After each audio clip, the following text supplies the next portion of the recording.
ఉపరాష్ట్రపతి శ్రీ ముప్పవరపు వెంకయ్యనాయుడు గారికి భువనేశ్వర పీఠం ఆహ్వానం పలుకుతోంది. వారిని పీఠం నుంచి సత్కరించవలసిందిగా ట్రస్ట్ సభ్యులు రాఘవేంద్ర గారిని తదితరులను కోరుతున్నాం. అగ్నిరివ శుచిర్భవ ఆదిత్యారివ తేజో భవ విష్ణురివ శ్రీమాన్ భవ బ్రహ్మాయురాయుర్భవ ఆయురాయుర్భవ శ్రీర్వర్చస్వమాయుష్యమారోగ్యమావేధాత్ శోభామానం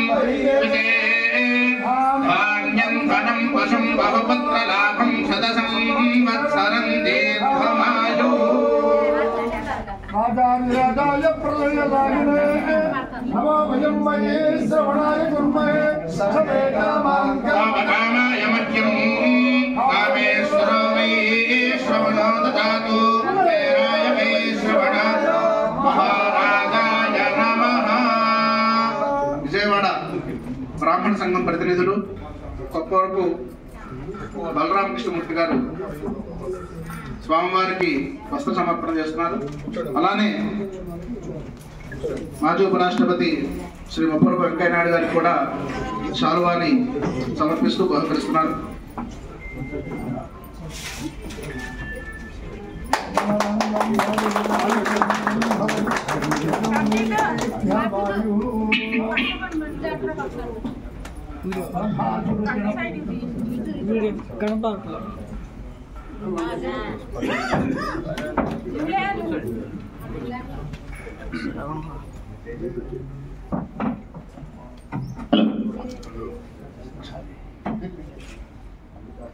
అందరూ ఒకసారి కుర్చీలో కూర్చోవలసిందిగా నించకుండా వెనకాల ఉన్నాయి, ఖాళీ ఉంది, ఇటువైపు కూడా కూర్చోవచ్చు. నించవద్దు ఎవరు.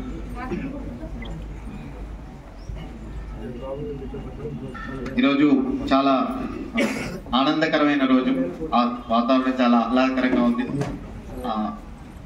గత వారం క్రితం శ్రీ వెంకయ్యనాయుడు గారిని వారి ఇంటికి వెళ్ళి కలవడం జరిగింది. ఇట్లా ఆశ్రమం గురించి చెప్తాము, పరిచయం చేద్దాము అని చెప్పి. మనకి ఈ ప్రాంతం అంతా పరిచయం, సరే ఆశ్రమం ఇలా ఉంది, దీని గురించి అభివృద్ధి గురించి ప్రయత్నం చేస్తున్నాము చెప్తామని వెళ్ళంగానే ఆయన వెంటనే చెప్పింది ఏంటంటే, నేను వస్తాను, చూస్తాను, స్వామీజీతో మాట్లాడతాను, ఈ వారంలోనే వస్తాను. వెంటనే, అంటే మేము అసలు అనుకోలేదు, మేము చెప్తామని వెళ్ళాము, ఆయన వస్తాయని చెప్పారు. వెంటనే చాలా షార్ట్ నోటీస్, అంటే లాస్ట్ శనివారం వెళ్తే మళ్ళీ వారం తిరిగేసరికి వారు ఇక్కడ ఉన్నారు. అది వారి సౌహృదయకి, ఈ ధర్మనిష్టని కాపాడాలి అనే దానికి చాలా మనకు తెలుసు, కంకణం కట్టుకున్న వ్యక్తి చిన్నప్పటి నుంచి. అది వెంటనే ఆచరణలో ఆయన చెప్పడం చాలా అదృష్టం.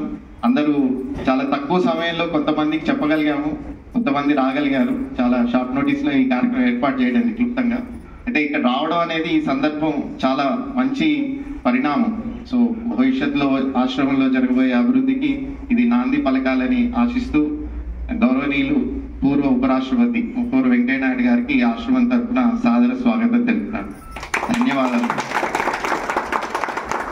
వారికి చాలా ఒక 30 నిమిషాల పాటు ఇక్కడ కార్యక్రమంలో ఉండాలి, ఆశ్రమంలో ఉండాలి అనుకున్నారు. కాబట్టి సమయాభావం మూలంగా స్వామీజీని వారితో ఉన్న పరిచయం గురించి క్లుప్తంగా చెప్పమని ఆశిస్తాను. వెంకయ్యనాయుడు గారితో నాకుండే ఈ పరిచయాల గురించి చెప్పుకోవాలని చాలా కాలం నుంచి అనుకుంటుంటే ఇప్పుడు అవకాశం. ఇంకా 1983 ఉదయగిరి ఎన్నికల్లో వారు పోటీ చేసినప్పుడు అందరం అక్కడ ప్రచారం చేయడానికి వెళ్ళాం. ఒకరోజు సాయంత్రం వారితోటి మొట్టమొదట నిజమూరు నుంచి కృష్ణాపురం వరకు వారితో కారులో ప్రయాణం చేశారు. అప్పుడు ఆకుపచ్చటి శాలువా వేసుకోవాలి. కృష్ణాపురంలో దిగి మళ్ళా వేరే వెనక్కి వచ్చే ఇంకొక కార్యకర్తల జీపెక్కి విజయపూర్ వచ్చారు. వారు కృష్ణాపురం నుంచి బ్రాహ్మణపల్లి అనే గ్రామానికి వెళ్ళారు. ఆ బ్రాహ్మణపల్లి గ్రామంలోనే ఒక దుర్ఘటన జరిగింది. ఆ తర్వాత దాని గురించి 2-3 రోజులు ఆ సందర్భంగా కొంత హడావిడి ఉండింది. అక్కడి నుంచి వారి పరిచయం. ఇప్పుడు మేము ఎలా కూర్చుని పక్క పక్కన ఉన్నామో అలా చాలా పర్యాయాలు కూర్చొని మాట్లాడుకున్నాం. నేను నెల్లూరు జిల్లాలో సముద్రంలో చేపలు పట్టేటువంటి మత్స్యకారులకు సంబంధించిన పని చేస్తున్నప్పుడు వాళ్ళ ఇంటికి వెళ్తే ఒకసారి నేను వాళ్ళ నాయుడు గారి ఇంటికి వెళ్ళాం. అంటే టీపాయ్ ఉంటుంది, టీపాయ్ కింద నుంచి హిందూ పేపర్ తీసి అది 2-3 రోజులు నాటింది. ఇందులో కేరళ గవర్నమెంట్కి సంబంధించిన ఒక యాడ్ ఉంది అని చెప్పి చూపించి కేరళ గవర్నమెంట్ ప్రభుత్వం అక్కడ మత్స్యకారులకి ఈ యంత్రాలు అంటే ఈ మెకనైజ్డ్ బోట్స్ అవి ప్రవేశపెట్టారు అక్కడ.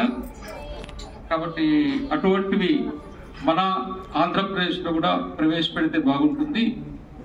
వాస్తవానికి అప్పుడు వెంకయ్యనాయుడు గారు శాసనసభ్యులు కాదు, కానీ ఈ విషయాన్ని గుర్తుపెట్టుకుని నేను వెళ్ళినప్పుడు ఆ పత్రిక నాకు చూపించి ఇప్పుడు బీజేపీ శాసనసభాపక్ష నాయకుడిగా విద్యాసాగర్ రావు గారు ఆయనకి ఆ విషయం తెలియజేసి వారి చేత అసెంబ్లీలో మాట్లాడిపించి అసెంబ్లీలో మాట్లాడిన తర్వాత అసెంబ్లీ ప్రశ్నోత్తరాలకు సంబంధించిన పుస్తకం ఏదో ఒకటి ప్రింట్ వేస్తే ఆ పుస్తకాన్ని తెప్పించి తిరిగి మరలా ఇంకొకసారి కలిసినప్పుడు ఆ పుస్తకం నాకు ఇచ్చారు. అంటే అదే వారి నియోజకవర్గానికి సంబంధించింది కాదు, లేదా వారప్పుడు శాసనసభ్యులుగా కూడా లేదు. నా వయసు అప్పుడు 19 సంవత్సరాలు. నేను పనిచేసే క్షేత్రాలు గుర్తుపెట్టుకొని వారికి సమాజం పట్ల ఉండేటువంటి కమిట్మెంట్, వారి దృష్టికి ఏ విషయం వచ్చినా ఆ విషయాన్ని గురించి స్పందించి దాన్ని ఎంతవరకు ఏ స్థాయి వరకు తీసుకెళ్ళాలి అని చెప్పి అలా ప్రయత్నం చేసేటువంటి స్వభావం. ఇట్లాంటి సంఘటనలే మాకు వారికి చాలా తేడా ఉంది. వయసు ప్రభావితం చేసేటువంటి విషయం, స్ఫూర్తినిచ్చేటువంటి విషయం. ఆ తర్వాత ఆత్మకూరు వారి నియోజకవర్గంలో నేను ఉండాను. అక్కడ చంద్రయ్య చౌదరి గారికి వారి ఇంట్లో ఆగుతుండేది, అక్కడ కూర్చొని మాట్లాడుకునేవాళ్ళు. యువకులకు సంబంధించిన కార్యక్రమాలంటే వారికి చాలా ఇష్టం. విద్యార్థులు, కళాశాల విద్యార్థులు కలపడం చేయడం, వాళ్ళు చెప్పేది మేము కార్యక్రమాలు చేస్తుండేవాళ్ళం. మనము ఇక్కడ అప్పుడు ల్యాండ్ లైన్ ఉండేది, ఎవరో ఒకరింట్లో అక్కడక్కడ ఉండేది.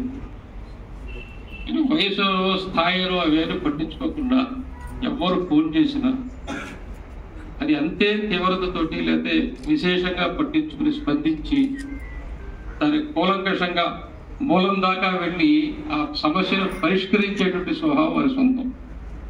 ఇది మేము అనుభవించాం.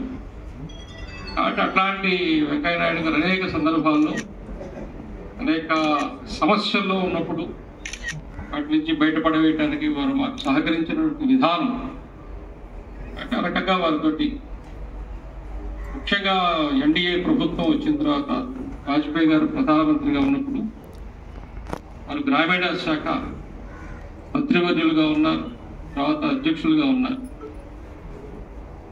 ఇప్పుడు మంత్రిగా ఉండేటువంటి సత్యకుమార్ గారు కానీ లేదా స్వయంగా వెంకయ్యనాయుడు గారు కానీ నాకు నేరుగా ఫోన్ చేశారు, ఎక్కడున్నా స్వర్ణభారతి ట్రస్ట్ నెల్లూరు, ఇక్కడ ఫలానా మంత్రి వస్తున్నారు, హిందీలో మాట్లాడితే అనుకూలమా, ఇంగ్లీష్లో మాట్లాడితే అనుకూలమా, ట్రాన్స్లేషన్. వెంకయ్యనాయుడు గారు నా చేత కనీసం ఒక 25 మంది మంత్రుల చేత ట్రాన్స్లేషన్ చేయించారు, సిద్ధు నుంచి హేమమాలిని దాకా. ఒక వ్యక్తిని గుర్తుపెట్టుకొని వెంటబడి ఒకసారి నా వెంట పడ్డారు, నాకు ఇక్కడ రాసిపెట్టుంది, ఇక్కడికి వచ్చాను నేను. ఆ విధంగా వెంకయ్యనాయుడు గారితో చాలా అనుబంధము, చాలా సందర్భాల్లో చాలా విషయాల్లో సహకరించారు. మనం చేసే పనికి సంబంధించి నేను ఆత్మకూరులో ఉండగా అక్కడ ఒక కార్యకర్తకి అక్కడ సింగిల్ విండోలో ఒక ఉద్యోగం ఖాళీ ఉంది, పోస్ట్. దానికోసం ప్రయత్నం చేశారు, 2 పోస్టులు ఖాళీ ఉన్నాయి. అప్పుడు ఇంకొక పార్టీ అయినా ఎమ్మెల్యేగా ఉన్నారు. అక్కడ సింగిల్ విండో వచ్చేసి మన పార్టీ వాళ్ళు కాదు, వేరే పార్టీ వాళ్ళు ఉన్నారు. వెంకయ్యనాయుడు గారు కనీసం శాసనసభ్యులు కాదు, వారికి ఉత్తరం రాసి ఇచ్చారు. ఆ ఉత్తరం ఎక్కడికంటే సిండికేట్ బ్యాంకు మణిపాల్ హెడ్ ఆఫీస్కి రాసి ఇచ్చారు ఒక ఉత్తరం. ఆ ఇద్దరు వ్యక్తులు, మన కార్యకర్త ఇంకొక అటుపక్క కార్యకర్త, ఇద్దరు ఈ లెటర్ తీసుకుని మణిపాల్కి వెళ్ళారు. మణిపాల్కి వెళ్తే వెంకయ్యనాయుడు గారు పంపించారని చెప్పి వాళ్ళని చాలా గొప్పవాడుగా లోపలికి పిలిచి కుర్చీ వేసి కూర్చోబెట్టి ఆర్డర్లు టైప్ చేయించి చేతిలో పెట్టి పంపించారు. అంత ప్రభావం, ఎంత వ్యక్తిత్వమో ఆ ప్రభావం మనకు తెలియదు. మన చుట్టుపక్కల ఉండే వాళ్ళ సంగతి మనకు తెలియదు. కానీ వాళ్ళొకసారి ఒక మాట, ఒక కమిట్మెంట్, ఒక విషయం మనసులో పడితే ఎవరు అడగక్కర్లే, ఎవరు చెప్పక్కర్లా, గుర్తుపెట్టుకొని పలానా కదా అని చెప్పి పిలిచి చేసేటువంటి స్వభావం. నేను ఆత్మకూరులో ఉన్నప్పుడు ప్రకృతిలో ఒక ఎస్ఐ ఉన్నాడు. ఆ ఎస్ఐ ఒకసారి వారే తీసుకొచ్చుకున్నారు. బాగా స్ట్రిక్ట్, కానీ ప్రమోషన్ కావాలి. అప్పుడు ఈయన మన దసరాపేట స్పీకర్గా ఉండాలి, కోడెల శివప్రసాద్ గారు హోంమంత్రిగా ఉన్నారు. ఆ ప్రకృతిని వెంకయ్యనాయుడు గారు ఆయన కారులో కూర్చోబెట్టుకుని నేరుగా హోంమంత్రి దగ్గర తీసుకెళ్ళారు. ఆడొచ్చి అక్కడ గెస్ట్ హౌస్ దగ్గర కూర్చొని, నా జీవితంలో నా సర్వీస్లో హోంమంత్రి మొహాన్ని నేను చూడగలనా, ఆయన ఏందా కారులో కూర్చోబెట్టుకుని నేరుగా ఆయన ముందు తీసుకొని కూర్చోబెట్టాడు. నా ఫైల్ తీసుకొచ్చి నన్ను ప్రమోషన్ చేయించారని చెప్పి.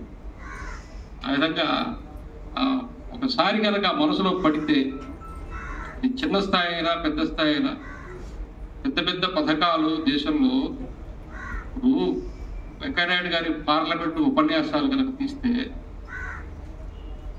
బెస్ట్ పార్లమెంటేరియన్స్ లో భారతదేశంలో గత 75 ఏళ్లలో మరొకరు. ఈ రోజు వెంకయ్యనాయుడు గారు అంటే పబ్లిక్ మీటింగ్ లో మాట్లాడుతానని మీరు అనుకుంటారు, అది మన కోసం. కానీ ఒక సబ్జెక్ట్ తీసుకొని లోపలికల్లా వెళ్ళి దాన్ని విశ్లేషించి దాని మూలాల్లోకి వెళ్ళి మాట్లాడితే ఇంకెవరో నోరెత్తడానికి లే. ప్రాస కాదు, యాస కాదు, అసలు దాని స్వభావము, దాని అసలు ఇంత మేధావితనము చిన్న విషయం కాదు. కాబట్టి అంటే అప్పుడు నేరుగా చూడలేం కాబట్టి యూట్యూబ్లో వస్తుంటాయి కాబట్టి పార్లమెంట్ స్పీచ్ చూస్తూ ఉంటాం. కాబట్టి అటువంటి ఒక గొప్ప వ్యక్తిత్వము మన ఆంధ్ర ప్రాంతానికి చెందినవారు, దేశ రాజకీయ యవనిక, అందులో వారికంటూ ఒక అధ్యాయం సృష్టించుకున్నారు. వారిని తయారు చేసుకున్నారు. ఎన్ని ఆటంకాలు వచ్చినా, ఎన్ని ఇబ్బందులు వచ్చినా ఆయన నేరుగా ఆయనకి పరిచయం ఏమంటాం పూర్వధార్యం కాదు. కానీ మొక్కవోని ధైర్యంతో ఎక్కడ, ఇంకొక విషయం కూడా చెప్పాలి, నేను వారితో చాలా పర్యాయాలు కలిసి లెక్కలేదు. నేను నిన్న కూడా చెప్పాను, వారి నోట్లో నుంచి ఇంకొక వ్యక్తిని గురించి ఒక మాట రావడం నేను వినలేదు. నాయుడు గారిని ఎంతమంది ఎన్నైనా అనొచ్చు కాక, కానీ వారి నోట్లో నుంచి ఒక వ్యక్తిని గురించి కానీ ఎప్పుడు ఏ సందర్భంలో కూడా ఎవరు వచ్చి కూర్చున్నా వాళ్ళ విషయం అంతకు సంబంధించింది తప్ప ఇంకొకరిని గురించి ప్రస్తావించడం కానీ, విమర్శించడం కానీ, లేదా పేర్కొనటం కానీ ఏ రోజు నేనైతే వినలేదు. తనకంటూ వ్యక్తిత్వాన్ని తాను సంతరింపజేసుకుని కేవలం రాజకీయాలు కాకుండా దానితో పాటుగా సేవా కార్యక్రమాలు, వ్యక్తిత్వ నిర్మాణం. ఈరోజు ఇక్కడ స్వర్ణ భారతి ట్రస్ట్ మన ఆత్మూరులో ఉందంటే అనేక విద్యలు అక్కడ నేర్పిస్తూ వాళ్ళు స్వయం ఉపాధి, వాళ్ళ కాళ్ళ మీద వాళ్ళు నిలబడేటువంటి ఒక పద్ధతిలో చేస్తూ వస్తున్నారు. కాబట్టి ఇక్కడనే కాకుండా నెల్లూరులో ఇంకా ముందు ప్రారంభం చాలా పెద్దది, అలాగే హైదరాబాద్లో. అంటే రాజకీయ క్షేత్రానికి పరిమితం కాకుండా వారి కట్టు ఉన్నటువంటి స్వభావ రీత్యా వాళ్ళు వ్యాసంగాన్ని ఏర్పాటు చేసుకుంటూ వచ్చారు. అంటే నాకు గుర్తొచ్చిన విషయాలు, ఇప్పుడు ఈ క్షణంలో గుర్తొచ్చిన విషయాలు మీరు ప్రస్తావించారు. వారు చాలా మనకు సమాజం కోసమే జీవించిన వ్యక్తి. భారతదేశంలో ఒక రాజకీయ పార్టీ అధ్యక్షుడిగా వారికంటే ఎక్కువ పర్యటన చేసిన వ్యక్తి అని ఏ రోజు ఇంట్లో లేదు. నేను ఆదిలాబాద్ జిల్లా నిర్మల్లో ఉన్నాను. వారు అప్పుడు ఆంధ్రప్రదేశ్ రాష్ట్ర శాఖ అధ్యక్షుడు. అప్పుడు అక్కడికి వచ్చారు. వారు కూడా లేను, నేను నా పాటికి నేను వెళుతున్నాను, నేను బండి మీద వెళుతున్నాను. ఇప్పుడు సంగతిగా దాదాపు 30 ఏళ్ల సంగతి. దిలావరపూర్ అనే ఒక గ్రామానికి వెళ్ళాను నాయుడు గారు. బీజేపీ ఏం పెద్దగా లేదు ఆ జిల్లాలో, దాదాపు లేదు. ఒక టీ స్టాల్ దగ్గర ఈ నూనె డబ్బాలు వేసి దాని మీద ఒక చెక్క వేసి కూర్చోవడానికి వేసి ఉంటారే, అటువంటి చెక్క మీద వారు కూర్చుని ఇప్పుడు ఇంకా బాగా తగ్గిపోయారు. 30 ఏళ్ళ నాడు ఎంత హైట్ వారితో పర్సనాలిటీ గుర్తు చేసుకోండి. ఆ డబ్బా మీద కూర్చొని అయ్యా నేను వెంకయ్య నాయుడిని, నేను బీజేపీ రాష్ట్ర అధ్యక్షుడిని, రండిని పిలుచుకొని వాళ్ళు పిలుచుకొని, ఎందుకంటే వారు కార్యక్రమం తీసుకున్నారు రాష్ట్ర అధ్యక్షుడిగా ప్రతి మండల కేంద్రం సందర్శించాలా అని. ఆ దిలావరపూర్లో 10 మంది 15 మందిని పిలుచుకొని బీజేపీ గురించి 4 మాటలు చెప్పి మళ్ళీ కార్యక్రమం వెళ్ళి ఊరికినే ఢిల్లీకి పోయి ఉపరాష్ట్ర అయిపోలే. కింది స్థాయిలో తాను ఎంతవరకు తగ్గి సమాజంలోకి తన సిద్ధాంతాన్ని తీసుకెళ్లాలనే విషయంలో ఎంత తగ్గాలో అంత తగ్గి వెళ్ళి సమాజం అర్థం చేయించేటువంటి ప్రయత్నం చేశారు. ఇవన్నీ మనం కంటితో చూచాం. ఒక 70 ఏళ్ళు 80 ఏళ్ళు సమాజం కోసము, పార్టీ కోసం, సిద్ధాంతం కోసం పనిచేసిన తర్వాత అటువంటి మంచి వ్యక్తిత్వాలతో ఉండేటువంటి అనుభవాలు కనుక మనం చెప్పుకోకపోతే, అవి కనుక ముందు తరాల వాళ్ళకి తెలియచేయకపోతే కొత్త వ్యక్తిత్వాలు తయారు కావు. ఈ సమాజం గురించి ఆలోచించేటువంటి ఆదర్శం మన ముందే నిలబడదు. అందుకోసం ఇటువంటి విషయాలు నెమరు వేసుకున్నానికి ఒక సందర్భం కోసం వేచి ఉంటాను. ఈ రోజుగా జరిగిందని నేను భావిస్తున్నాను. చాలా సంతోషం. వారు సహృదయులు. చాలా మంది ఎవరైనా సరే వయసుతో నేను 18-19 సంవత్సరాల వయసులో ఇప్పుడు ఎలా వెళ్ళానో నిర్భయంగా వెళ్ళి కూర్చొని మాట్లాడేవాడు. అప్పటికే వారు శాసనసభ్యులు వింటుండేవాళ్ళు అనమాట. ఎవరు? నల్లపరెడ్డి శ్రీనివాసరెడ్డి గారు, ఇటువంటి వాడు జయపాలరెడ్డి వెంకయ్య, కొద్దిగా చూసి కొంచెం నెమ్మదిగా మరి చెన్నారెడ్డి లాంటి వాడు, బతివాడు ఈరోజు కొద్దిగా అసెంబ్లీలో కొద్దిగా చూసి కొంచెం నెమ్మదిగా మాట్లాడు ఆ స్థితిలో ఉన్నవాడు. చాలా విషయాలు చెప్పారు. ఒకసారి ఆత్మకూరు చెందిన ఒక కార్యకర్త ఇంట్లో భోజనం చేస్తున్నాం. అక్కడ ఒక సందర్భం అంటే చెప్పారు అనమాట. రామోజీరావు గారితో వెళ్ళినప్పుడు ఆయన డిజిటల్ లైబ్రరీ ఒకటి అక్కడ ప్రారంభం చేస్తే దాన్ని నాయుడు గారికి చూపించడానికి తీసుకెళ్ళారు. అప్పుడప్పుడే చంద్రబాబు నాయుడు క్రియాశీల రాజకీయాల్లో కూర్చున్నారు అని చెప్పారట. ఈ చంద్రబాబు నాయుడికి ప్రతి రోమకూపంలో ఒక కన్ను ఉంటుందని చెప్పారట. అట్లాంటి విషయాలు మాతో పంచుకునేవారు. విన్నా, గుర్తుపెట్టుకో ఉన్నాం. అంటే ప్రతి సందర్భము, ప్రతి విషయము, ఎవరి గురించి అయినా మంచి చెప్పడం, గొప్ప విషయాలు చెప్పడం, అట్లాంటి ఇంకొకరి గురించి చెప్పడం అంటే మంచి విషయం చెప్పడం. ఇలాంటివన్నీ వారితో అనుభవాలు. ఈరోజు వారు వచ్చారు. ఇక్కడ భువనేశ్వరి పీఠం చిదానంద సరస్వతి స్వామి వారి చేత ప్రారంభించబడింది. వారు హఠయోగి. చెట్టు కిందనే వారు తపస్సు చేశారు. 72 ఏళ్ల నుంచి సమాజానికి సేవ చేస్తున్నటువంటి పీఠం. నేను 6వ వార్డుగా ఇక్కడికి వచ్చాను. నర్తకి సెంటర్లో పబ్లిక్ మీటింగ్ జరుగుతుంటే ఒక 10,000 మందితో అప్పుడే వేదిక మీదకి రమ్మని స్వయంగా వారే పిలిచారు. అప్పుడు నేను వేదిక మీదకి పోలే. అప్పుడు వేదిక మీద పెట్టి ఇక్కడికి వచ్చిండేవాడు కాదు. నాయుడు గారు నన్ను వదిలిపెట్టలేదు, వెంటబడ్డారు. కానీ నా ప్రాప్తం ఇంకా ఉంది కాబట్టి నేను ఇక్కడికి వచ్చాను. అంటే ఈ రోజున వారిని కలవడం నాకు చాలా సంతోషంగా ఉంది. అందరికీ కూడా సంతోషం. ఒక గొప్ప వ్యక్తిత్వము, మూర్తిమత్వం మన దగ్గరకు వచ్చింది. కాబట్టి మనము ఈ సందర్భాన్ని ఎల్లప్పుడూ కూడా గుర్తుపెట్టుకుందాం. శుభం. చాలా సంతోషం. చాలా ఎవరికి తెలియని విషయాలు చెప్పి అనుభవాలు పంచుకున్నారు. స్వామీజీకి ధన్యవాదాలు. మాన్యులు వెంకయ్య నాయుడు గారిని వారి సందేశం ఇవ్వాల్సిందిగా కోరుతున్నాను.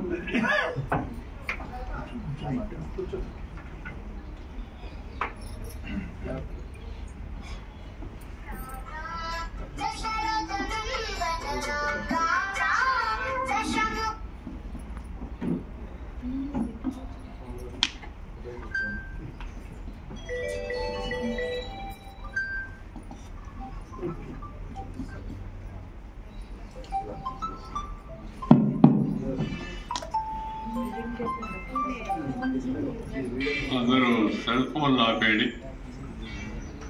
ఎక్కడికన్నా వేరేగా కార్యక్రమానికి వెళ్ళినప్పుడు సెల్ ఫోన్లు వెంట పెట్టుకోవచ్చు, కానీ వాటి గొంతులకి ఆపేయాలి. కొంతమందికి ఆన్ చేయడం వచ్చు, కొంచెం ఆఫ్ చేయడం రాదు. వాళ్ళకి పక్కన వాళ్ళు సహకరించారు.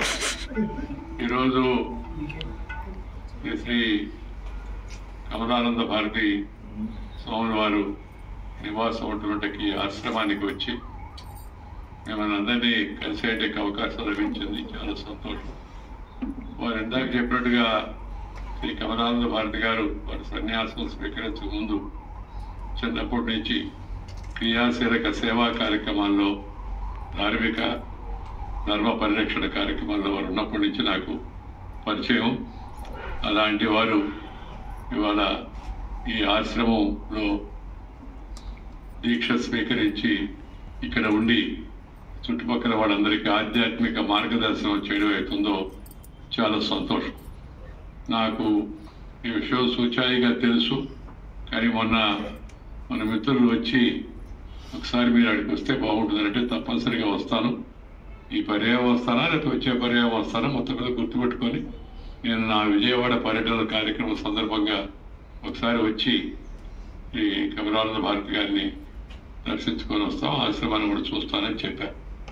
సరే, ఇవాళ కొంత సమయం కూడా ఉంది, మధ్యాహ్నం కార్యక్రమం ఉంది నాకు, అందుకని దృష్టిలో పెట్టుకొని నేను ఇక్కడికి వచ్చాను.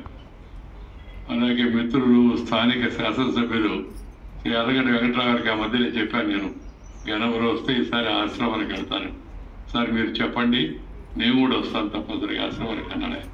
కానీ ఇవాళ మా కార్యాలయం వారితో సంపర్కం సకాలంలో చేయలేకపోవడం వల్ల కుదరలేదు. నేను వారికి చెప్పి తప్పనిసరిగా వారిని ఇక్కడికి పంపిస్తాను. ఈ నవీన భారతంలో, ఆధునిక భారతంలో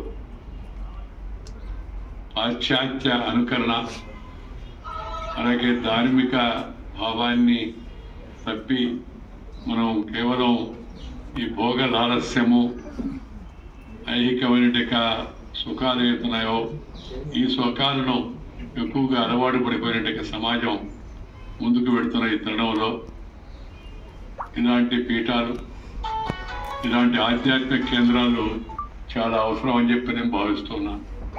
ప్రజలకు చక్కని మార్గదర్శనం చేసి మన పురాణ ఇతిహాసాలు, రామాయణము, భారతము, మన మంచి ఆధ్యాత్మిక మనకి మార్గదర్శనం చేసేట వాటిలో నుంచి, అలాగే వేదాల్లో నుంచి మనకి మంచి విషయాలు చెప్పి మార్గదర్శనం చేసేటి ఆధ్యాత్మిక పీఠాల యొక్క అవసరం చాలా ఉందని నేను భావిస్తున్నాను.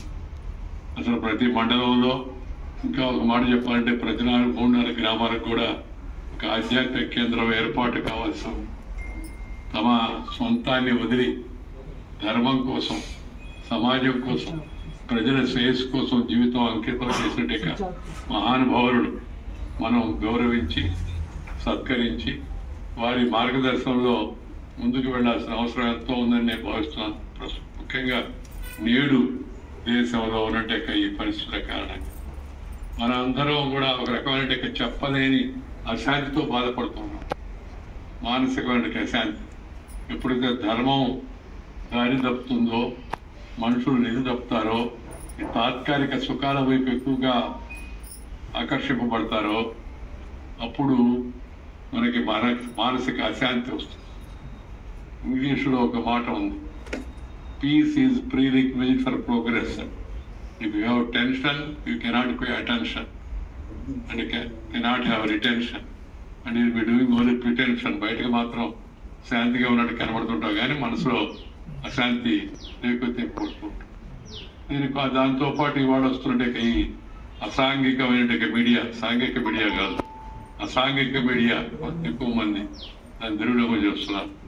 దాంతోపాటు ఈ టీవీ, ఈ సినిమా, వీటిలో వస్తున్న విపరీత పోకడలు కూడా చూసిన తర్వాత మనసు దారి తప్పుతుంది, మనుషులు కూడా దారి తప్పుతున్నారు. ఈ సందర్భంలో ప్రజలకు ధార్మిక మార్గాన్ని గుర్తు చేసి సత్ప్రవర్తన, సదాచారం, సద్బుద్ధి, సద్వివేకం వీటిని బోధించేట వ్యక్తులు చాలా అవసరం. ఆ అవసరాన్ని ఇక్కడ పరిమితమైన ఈ ప్రాంతానికి పరిమితమైనప్పటికీ కూడా శ్రీ కమలానంద భారతి గారు నిర్వహించడం చాలా సంతోషం. వారి మార్గదర్శనంలో మరింతగా ఈ యొక్క భువనేశ్వరి పీఠం అవుతుందో ఇది అభివృద్ధి చెంది ప్రజలకు మరింత దగ్గరై వాళ్ళకి సరైన మార్గదర్శనం చేసి సమాజంలో శాంతిని, సద్వివేకాన్ని, సద్బుద్ధిని కలిగించే విధంగా కృషి చేస్తారని చెప్పి నేను భావిస్తున్నా. దానికి ముఖ్యంగా అవసరం ప్రజలు మనం ఏమి చేయబడలేదు, మనం వెళ్ళి తరచుగా కలుసుకొని అక్కడ చెప్పే 4 మాటలు విని మన కుటుంబ సభ్యులకు చెప్పాల్సిన అవసరం. ప్రపంచంలో భారతదేశం యొక్క ప్రత్యేకత ఏంటంటే కుటుంబ వ్యవస్థ. దురదృష్టవశాత్తు ఈ కుటుంబ వ్యవస్థ నిదానంగా బలహీనం అవుతుంది. అది దేశానికి, రాష్ట్రానికి, మన జాతికి ఏమాత్రం కూడా మంచిది కాదు. కుటుంబ వ్యవస్థను పరిరక్షించుకోవాలి. మన పిల్లల్ని తల్లిదండ్రులు అలాగే అమ్మమ్మలు తాతయ్యలు వాళ్ళతో ఎక్కువ సమయం గడిపేట్టుగా చూడాలి. గడిపితే వాళ్ళు తమ అనుభవాలు, వాళ్ళకు ఉన్నటువంటి అనుభవాలు, వాళ్ళ పెద్దల నుంచి వాళ్ళు పొందినటువంటి అనుభవాలు, మంచి మాటలు చెప్తూ ఉంటారు.